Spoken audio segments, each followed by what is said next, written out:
अभ्यास चांगला करतय पोरग म्हणून चार चौघात जरा नाव हाय, पण जनावरासारखं हाल बी सोसतय हॉस्टेलवर ही कुणाला ठाव हाय.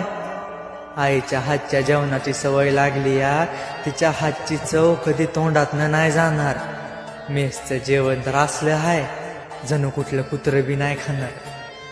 बाबळीचं काट टोचल्यावानी या हॉस्टेलवरचा एक एक मिनिट मला टोचतोय. घरी जायची ओढ तर इतकी लागली या, म्या रोज बोटावर दिस मोजतोय. माझी आई लाडानं वाघ म्हणती मला, पण तिला काय माहिती तिचा यो वाघ असली शर्यत लढून लढून पूर्णपणे थकलाय. लोकांना फक्त यश दिसतो, त्यांना काय माहिती पोरगा काल फक्त वडापाव खाऊन झोपलाय. हात माझा जमिनीला टेकल्यात, पण तरी बी मला ती राहिलेलं रान तोडायचं आहे. माझ्यासाठी नाही पण माझ्या आई बापासाठी यो डोंगर पार करायचा आहे. आणि आमच्या कपाळावर जी गरिबीचं नाव कोरलंय ना, ती पूर्णपणे खोडायचं आहे. वर बघ मित्रा, त्या उंच एवढ्या आभाळात मला माझ्या आई बापाच्या नावाला पाहायचंय.